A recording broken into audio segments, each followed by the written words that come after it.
ఈరోజు ఇక్కడికి ఇచ్చేసినటువంటి పాత్రికేయ మిత్రులకి అలాగే తెలుగు టీవీ న్యూస్ ఛానల్ వారందరికీ కూడా ధన్యవాదాలు.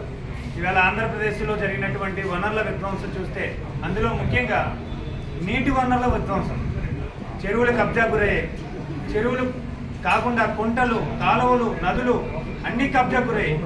గత 4.5 ఏళ్ల నుంచి మేము ఆ పోరాటం చేస్తుంటే మా పోరాటంలో ఉన్నటువంటి ఉపాధ్యాయుని కూడా నడ్రోడ్డు మీద హత్య చేసినటువంటి ఘటన ఆంధ్రప్రదేశ్లో కనిపించింది. ఈ వనరుల విధ్వంసంపై ఒక్క ఉత్తరాంధ్ర చెరువుల పరిరక్షణ సమితినే కాదు, భారతదేశంలో ఉన్నటువంటి ప్రతి పౌరుడు కూడా భవిష్యత్తు తరాలకు ఉపయోగపడే నీటి వనరులను పరిరక్షించవలసిన బాధ్యత ప్రతి ఒక్కరికి ఉంది. ఈవేళ బెంగళూరులో చూస్తుంటే నీటి కొరత ఎంత ఏర్పడ్డదో తెలుస్తుంది. భవిష్యత్తులో ఢిల్లీలో కూడా ఇవాళ చూస్తుంటే 52 డిగ్రీల సెంటీగ్రేడ్, అంటే నీరు ఎక్కడుంటే అక్కడ నాగరికత, నీరు ఎక్కడుంటే అక్కడ వృక్షాలు, అనేక జంతుజాల రాశులు, నాగరికత పెరుగుతుంది.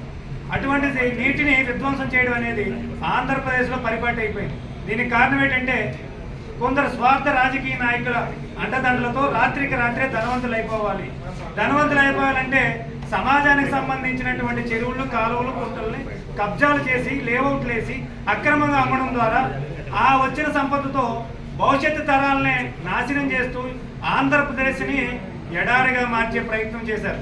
ఇప్పుడు వచ్చినటువంటి నూతన ప్రభుత్వం తప్పనిసరిగా, ముఖ్యంగా పవన్ కళ్యాణ్ గారు పంచాయతీరాజ్, గ్రామీణాభివృద్ధి, పర్యావరణ శాఖ మంత్రులుగా ప్రమాణ స్వీకారం చేశారు. ఈవేళ బాధ్యతలు స్వీకరించారు. కానీ మేము ఈరోజు రాష్ట్రంలోనే కాదు, దేశ ఉన్నత న్యాయస్థానం ఇచ్చినటువంటి తీర్పుల్ని కానీ, ఆంధ్రప్రదేశ్లో జస్టిస్ కుమార్ మిశ్రా, సోమయాజులు గారు ధర్మాసనం ఇచ్చినటువంటి అనేక తీర్పులకి ఈరోజు కూడా గత ప్రభుత్వం ఎటువంటి చర్యలు చేపట్టలేదు. కేవలం ఆ ప్రభుత్వంలో ఉన్న వ్యక్తులే ఈ ప్రభుత్వ ఆస్తుల్ని, చెరువుల్ని కబ్జా చేయడం కారణంగా వాటిని అమలు జరగలేదు. అయినప్పటికీ కూడా న్యాయస్థానాన్ని ఆశ్రయించి కోర్టు ధిక్కరణ కేసు వేయడం జరిగింది. కోర్టు ధిక్కరణ కేసులో కూడా కామన్ జడ్జిమెంట్గా CC నెంబర్ 18,500/2023 మీద ఈ రోజుకి వచ్చి కూడా చర్యలు చేపట్టలేదు. ఇదే విషయాన్ని భారత రాష్ట్ర న్యాయస్థానాల మీద గత ప్రభుత్వానికి ఉన్నటువంటి నమ్మకమా, లేకపోతే అసలు ధిక్కారణ చేసినటువంటి దాని మీద ఈవేళ భారత రాష్ట్రపతి వారి కార్యాలయానికి కూడా ఆ లేఖ అందించడం జరిగింది. అదేవిధంగా ప్రధానమంత్రి కార్యాలయానికి కూడా ఒక లేఖకి అందజేసి ఆంధ్రప్రదేశ్లో వెనుకబడి ప్రాంతం అనేటువంటి అటు రాయలసీమ అవనండి, ఉత్తరాంధ్ర అవనండి, ఇక్కడ చెరువుల ఆధారపడి వ్యవసాయం చేస్తాం. అది పర్యాటక రంగంగా అభివృద్ధి చెందాలంటే చెరువులు ఉండాలి, వ్యవసాయం అభివృద్ధి జరగాలంటే చెరువులు ఉండాలి, తాగునీరు కావాలంటే, భూగర్భ జలాలు కాపాడుకోవాలంటే చెరువులు ఉండాలి. ఇటువంటి చెరువుల యొక్క ప్రాధాన్యత ఇది దేశవ్యాప్తంగా కూడా ఈ దేశంలో ఉన్నటువంటి ప్రముఖుల నోటి నుంచి వస్తే కానీ ప్రజలకు అర్థం కాదు. ఎండలు వస్తున్నాయని ఏసీలు ఎట్టుకుంటున్నాం, చెట్లు మొక్కలు నాటేటువంటి ప్రయత్నం ఎవరూ చేయట్లేదు.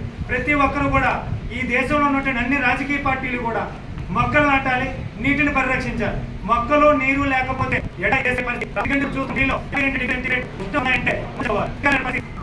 మాకు మీడియా పాత్రికేయులు కానివ్వండి, ఈ విషయాన్ని దేశవ్యాప్తంగా ప్రజల చైతన్యం మిత్రులు దీన్ని ఎవరు, ప్రభుత్వం మీడియా మీదే నడుస్తుంది, చూపించేది మీడియా.